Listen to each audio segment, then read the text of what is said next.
नमस्कार मित्रों, भगवत चर्चा में आप सबका स्वागत है। हम लोग भगवत गीता के एकादश अध्याय पे चर्चा कर रहे हैं। इस अध्याय का नाम है विश्व रूप दर्शन योग। यानी कि इस अध्याय में भगवान श्री कृष्ण ने विराट स्वरूप का दर्शन कराया है महात्मा अर्जुन को। इसलिए इस अध्याय का नाम विश्व रूप दर्शन रखा गया है। योग हर अध्याय के नाम के आगे क्यों जुड़ा है, ये पहले भी चर्चा की गई है, लेकिन स्मरण के लिए एक बार फिर से भगवत गीता का हर अध्याय अपने आप में पूर्ण है। हर अध्याय ही ने हर श्लोक भी पूर्ण है। अगर एक श्लोक भी व्यक्ति के जीवन में उतर जाए तो वह पार उतर जाता है। आत्मा परमात्मा से जुड़ जाती है, योग युक्त हो जाती है, मनुष्य योगी हो जाता है। तो हर अध्याय इतनी क्षमता रखता है कि व्यक्ति यदि पूरे समर्पण, पूरे ध्यान, पूरे मनोयोग से उसका पारायण कर ले और जीवन में उतार ले तो वह स्वयं योगी हो जाएगा। इसलिए हर अध्याय के नाम के आगे योग जुड़ा है। और वैसे भी हम सभी योग ही हैं। मन, बुद्धि, चित्त, अहंकार, इंद्रिय, भाव, विभाव, प्रकृति, अपरा प्रकृति, परा प्रकृति, सबका योग है। इसलिए भी योग है। तो हर अध्याय में आत्मा से, परमात्मा से मिलन की विधि बताई गई है, ताकि हर भक्त, साधक, मनीषी उस परम तत्व से जुड़ सके। इतनी क्षमता रखता है हर अध्याय। इसलिए योग हर अध्याय के नाम के आगे लगा हुआ है। अब विश्व रूप दर्शन योग इसलिए इस अध्याय में लगा है कि जब तक व्यक्ति या साधक या भक्त उस विराट का अनुभव नहीं करता है तब तक वो योगी नहीं है। तब तक वो या तो साधक है, या तो भक्त है, या मनीषी है, ज्ञानी है। योगी तभी होगा जब वो विराट का तत्व से अनुभव कर ले। और इस अध्याय में उसी तत्व का अनुभव कराया गया है, या उसी की महिमा गाई गई है। इसलिए इस अध्याय का नाम विश्व रूप दर्शन है। इसमें भगवान ने अपने सभी रूपों को दिखाया है। जो जो भी मनुष्य कल्पना कर सकता है, जो जो वो अनुभव कर सकता है अपनी इंद्रियों के द्वारा, जो भी जाना जा सकता है, जो भी अनुभव किया जा सकता है, जो किताबों में है, पुराणों में है, वेदों में है, वो सब कुछ उन्होंने अर्जुन को दिखाया। इसलिए इसको विश्व रूप दर्शन या विराट स्वरूप दर्शन योग भी कहते हैं, जिसमें अच्छा, बुरा, काल, अकाल, महाकाल, अपराशक्ति, पराशक्ति सब कुछ है। तो जब विराट स्वरूप का अनुभव करते हैं अर्जुन तो घबरा जाते हैं, परेशान हो जाते हैं, उलझन में आ जाते हैं। खुश तो होते हैं, हर्षित तो रहते हैं, प्रसन्नचित्त तो रहते हैं, लेकिन अंदर कहीं ना कहीं एक भय व्याप्त हो जाता है, सहम जाते हैं। और वो प्रार्थना कर उठते हैं कि हे भगवान, मुझे आपको तत्व से जानना है, लेकिन उस चतुर्भुज रूप में, उस सुदर्शन रूप में। तो हमें आप उसी रूप में दर्शन दीजिए। लेकिन ये बात कहने के पहले उनकी हर तरीके से प्रार्थना करते हैं, पूजन करते हैं, व्यर्थना करते हैं। उसी को आगे हम चर्चा में लेंगे। इसके पहले भी उन्होंने 15वें श्लोक से 31वें श्लोक तक अभ्यर्थना की थी, प्रार्थना किया था, लेकिन उसमें उस विश्व रूप के दर्शन की बात कही गई थी। इसलिए उसको उन्होंने डर की वजह से प्रार्थना की गई थी, लेकिन अब गदगद भाव से प्रार्थना की गई है। आइए उस पर चर्चा करते हैं।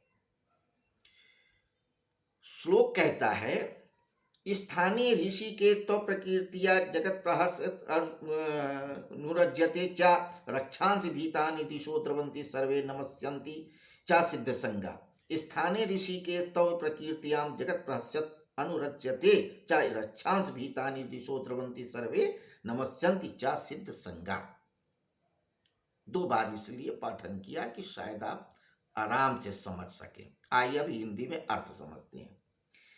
अर्जुन कहते हैं, हे अंतर्यामी। अंतर्यामी इसलिए कह रहे हैं कि वो सब कुछ जानते हैं। बाहर का तो मनुष्य भी देख लेता है, लेकिन अंतर क्या है मनुष्य के या भाव में, वो सिर्फ ईश्वर ही जानता है।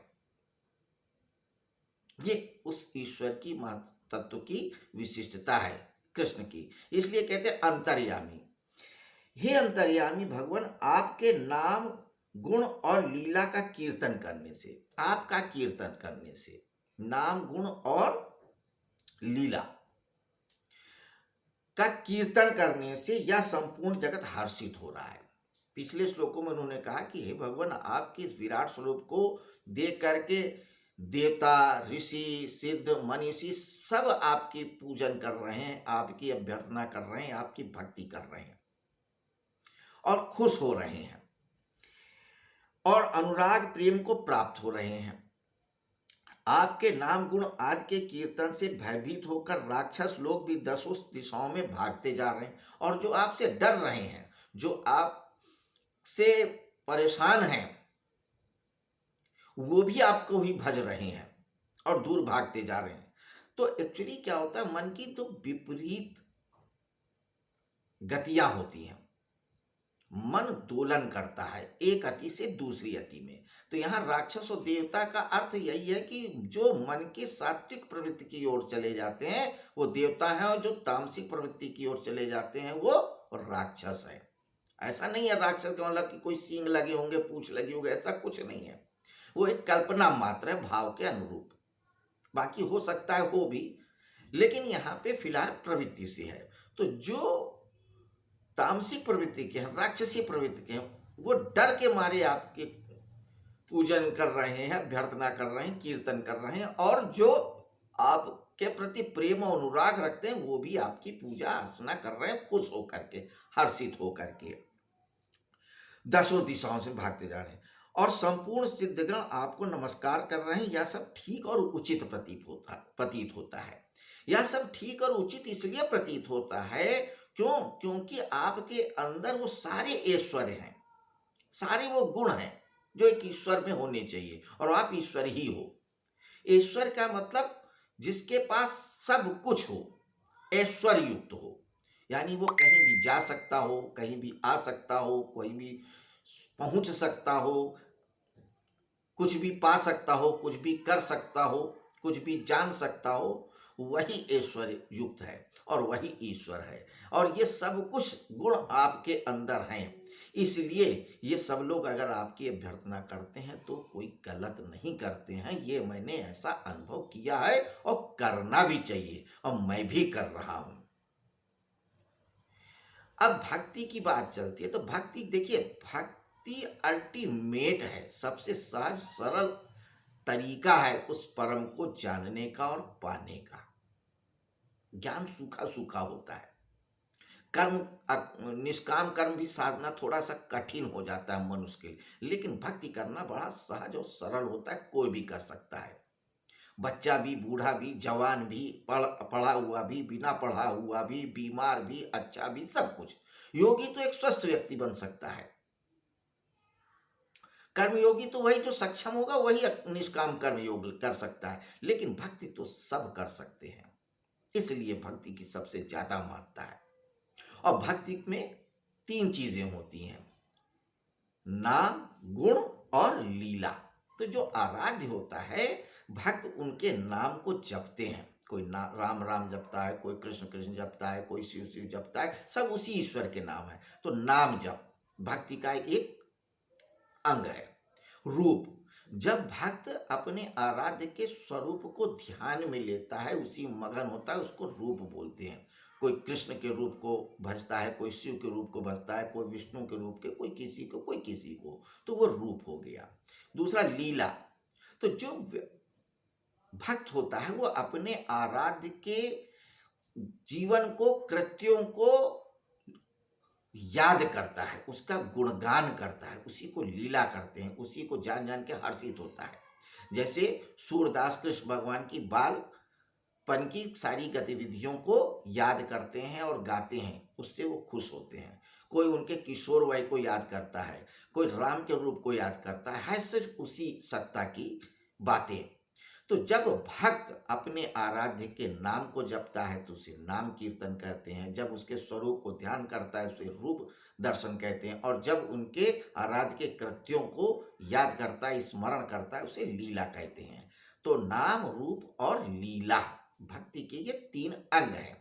और इसी प्रकार से भक्ति 9 प्रकार की होती है, जिसे नवधा भक्ति कहते हैं, जिस पे हम बाद में चर्चा करेंगे। लेकिन यहाँ पे कृष्ण समर्पित होकर के अभ्यर्थना कर रहे हैं, प्रार्थना कर रहे हैं, ये उनके कृत्यों का वर्णन कर रहे हैं। तो यहाँ पे जब भक्ति कर रहे हैं अर्जुन, वो तीनों प्रकार की कर रहे हैं, उनके रूप की भी, उनके गुण की भी, उनके लीला की भी, सब कुछ कर रहे हैं। तो तीनों बातों से अर्जुन ही नहीं उनकी भक्ति कर रहे हैं, सारे सिद्ध गण, देवता, मुनि, राक्षस सब कर रहे हैं, और ये करना उचित ही है। तो अल्टीमेट भक्ति ही रह जाती है उस ईश्वर को जानने की विधियों में से। सहज, सरल और सुगम मार्ग है। एक बात और, जो योगी होता है वो भी भक्ति ही बन जाता है बाद में, जो कर्म योगी होता है वो भी भक्त बन जाता है। हाँ, जो भक्त बन जाता है वो आसानी से योगी और कर्म योगी भी बन जाता है। लेकिन योगी और कर्म योगी में तो यह है कि जब पहुंच जाता है तभी वो भक्त बन पाता है, उसके पहले नहीं। वो उसकी परिणति है। और भक्त तो शुरुआत से ही जब भक्त बन जाता है तो धीरे धीरे फिर वो योग और योगी और कर्मयोगी हो ही जाता है। तो कृष्ण भगवान अर्जुन को भक्ति का मार्ग सिखाना चाह रहे थे, मुख्य रूप से उस ज्ञान को दिखाना चाह रहे थे, यही उनका ध्येय था। हालांकि गीता को पढ़ने वालों ने अपने हिसाब से सब कुछ देखा, किसी ने कर्म उसमें देखा, किसी ने ज्ञान भी देखा, किसी ने वैराग्य देखा, ना किसी ने कुछ देखा, किसी ने कुछ देखा।